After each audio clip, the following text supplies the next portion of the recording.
जय श्री राधे कृष्ण। आप सभी का हमारे YouTube चैनल पे बहुत बहुत स्वागत है। आइए आज सुनते हैं रविवार व्रत की कथा। रविवार के दिन भगवान सूर्य देव का पूजन किया जाता है। इस दिन भगवान सूर्य देव को अर्घ्य प्रदान करना चाहिए।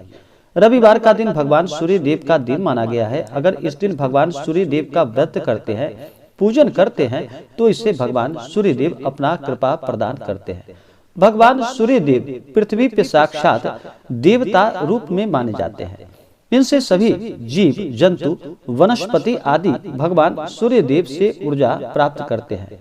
भगवान सूर्य देव का जो भी रविवार का व्रत करते हैं, उन्हें इस दिन नमक ग्रहण नहीं करना चाहिए। इस दिन सूर्यास्त से पहले ही एक समय जो कि नमक युक्त भोजन ना हो, मीठा भोजन ग्रहण करना चाहिए। और भगवान सूर्य देव को इस दिन सुबह ब्रह्म मुहूर्त में उठ करके नित्य क्रियाओं से निवृत्त हो करके गंगा नदी में या घर के जल में ही थोड़ा सा गंगा जल मिला करके स्नान करके शुद्ध वस्त्र धारण करके भगवान सूर्य देव को अर्घ्य प्रदान करना चाहिए। जल में थोड़ा सा लाल चंदन और सफेद पुष्प डाल करके भगवान सूर्य देव को अर्घ्य प्रदान करे तो यह बड़ा ही लाभकारी होता है। तो आइए सुनते हैं रविवार व्रत की कथा। तो बोलिए प्रेम से भगवान सूर्य देव की जय। कि एक बुढ़िया थी। उस बुढ़िया का नियम था कि वह प्रति रविवार को सवेरे ही स्नान आदि कर घर को गोबर से लीप कर फिर भोजन तैयार कर भगवान को भोग लगाया करती थी। उसके बाद स्वयं भोजन ग्रहण करती थी। ऐसा करने से उसका घर अनेक प्रकार के धन धान्यों से पूर्ण था। भगवान श्री हरि की कृपा से घर में किसी भी प्रकार की कोई कमी नहीं थी और ना ही कोई विघ्न था और ना ही कोई दुख था। सब प्रकार से घर में आनंद था। इस तरह कुछ दिन बीत जाने पर उसकी एक पड़ोसन जिसकी गौ का गोबर वह बुढ़िया लाया करती थी, विचार करने लगी कि यह वृद्धा सर्वदा मेरी गौ का गोबर ले जाती है, इसलिए अपनी गौ को घर के भीतर बांधने लग गई। बुढ़िया को गोबर न मिलने से रविवार के दिन अपने घर को न लीप पाई, इसलिए उसने ना तो भोजन बनाया न भगवान को भोग लगाया और स्वयं भी उसने भोजन का एक अन्न भी ग्रहण नहीं किया। इस प्रकार उसने निराहार व्रत किया। रात्रि हो गई और वह भूखी ही सो गई। रात्रि में भगवान ने उसे स्वप्न दिया और भोजन न बनाने तथा लगाने का कारण पूछा। वृद्धा ने गोबर न मिलने का कारण भगवान से कह सुनाया।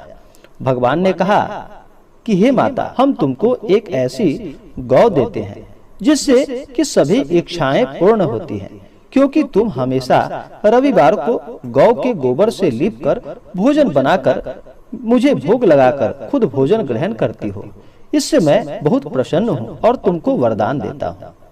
निर्धन को धन और बांझन स्त्रियों को पुत्र देकर दुखों को दूर करता हूँ तथा अंत समय में उन्हें मोक्ष प्रदान करता हूँ।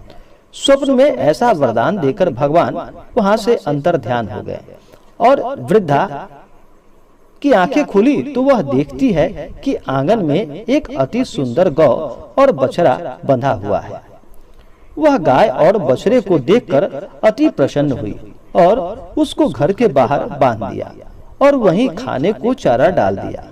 जब उसकी पड़ोसन बुढ़िया ने घर के बाहर एक अति सुंदर गौ और बछड़े को देखा तो द्वेष भाव के कारण उसका हृदय जल उठा और उसने देखा कि गाय ने सोने का गोबर दिया है, तो वह उस गाय का गोबर वहां से उठाकर ले गई और उस गोबर सोने के गोबर की तरह ही अपना गाय का गोबर वहां पे रख गई। वह नित्य प्रतिदिन ऐसा ही करती रही और सीधी सादी बुढ़िया को इसकी कोई खबर ना थी। तब सर्वव्यापी ईश्वर ने सोचा कि चालाक पड़ोसन के कर्म से बुढ़िया ठगी जा रही है, तो ईश्वर ने संध्या के समय अपनी माया से बड़े जोर शोर से आंधी चला दी। बुढ़िया ने आंधी के भय से अपनी गौ को भीतर बांध लिया और प्रातः काल जब वृद्धा ने देखा कि गौ ने सोने का गोबर दिया है तो उसके आश्चर्य का ठिकाना न रहा। वह प्रतिदिन गौ को घर के भीतर ही बांधने लगी। उधर पड़ोसन ने देखा कि बुढ़िया गौ को घर के भीतर बांधने लगी है और उसका सोने का गोबर उठाने में नहीं बन पा रहा था, तो वह ईर्ष्या और डाह से जल उठी और कुछ उपाय न देखकर पड़ोसन ने उस देश के राजा की सभा में जाकर कहा कि हे महाराज, मेरे पड़ोसन में एक वृद्धा के पास एक ऐसा गौ है जो आप जैसा राजाओं के पास ही रहने योग्य है। वह नित्य सोने का गोबर देती है। आप उस सोने से प्रजा का पालन करिए। वह वृद्धा इतने सोने का क्या करेगी? राजा ने यह बात सुनकर अपने दूतों को वृद्धा के घर से गौ लाने की आज्ञा दे दी। वृद्धा प्रातः काल ईश्वर को भोग लगाकर भोजन ग्रहण करने ही जा रही थी कि राजा के दूत वहां पर आए और गौ खोलकर वहां से ले गए। वृद्धा काफी रोई चिल्लाई, किंतु कर्मचारियों ने कुछ भी उसकी एक ना सुनी। उस दिन वृद्धा गौ के वियोग में भोजन न खा सकी और रात भर रो रो कर ईश्वर से गौ को पुनः पाने के लिए प्रार्थना करने लगी। उधर राजा गौ को देखकर बहुत प्रसन्न हुआ, लेकिन सुबह जैसे ही उठा तो सारा महल गोबर से भरा हुआ दिखाई देने लगा। राजा यह देखकर घबरा उठा। भगवान ने रात्रि में राजा को स्वप्न में कहा कि हे राजा, गाय वृद्धा को लौटाने में ही तेरी भली है। उसके रविवार के व्रत से प्रसन्न होकर मैंने उसे इस गौ को प्रदान किया है।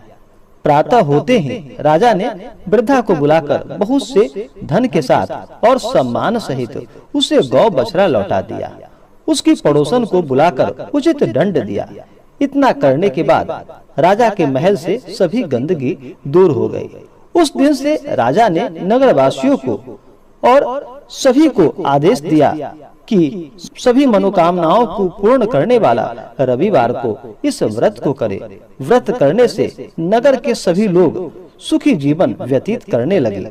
कोई भी बीमारी तथा प्रकृति का प्रकोप उस नगर पर नहीं हो पा रहा था। सारी प्रजा बड़ी सुख से रहने लगी और भगवान सूर्य देव का सभी भजन कीर्तन और व्रत करने लगे। हे भगवान सूर्य देव, जिस प्रकार आपने उस बुढ़िया पर अपना कृपा किया, हे प्रभु, आप अपने भक्तों पर इसी प्रकार से सदैव अपना कृपा दृष्टि बनाए रखना। जो भी आपका व्रत करे, जो भी आपके व्रत का कथा श्रवण करे, हे भगवान सूर्य देव, उसके घर को सभी प्रकार से सुखों से पूर्ण रखना। तो बोलिए प्रेम से भगवान सूर्य देव की जय। इसी प्रकार से जो भी जातक, जो भी भक्त सच्ची श्रद्धा के साथ रविवार का व्रत करते हैं, रविवार व्रत का कथा श्रवण करते हैं, भगवान सूर्य देव अपना कृपा प्रदान करते हैं। तो आशा करता हूँ कि यह जानकारी आपको अच्छा लगा हो। ऐसे ही ज्ञानवर्धक जानकारी प्राप्त करने के लिए हमारे इस चैनल को लाल बटन दबा करके सब्सक्राइब करें,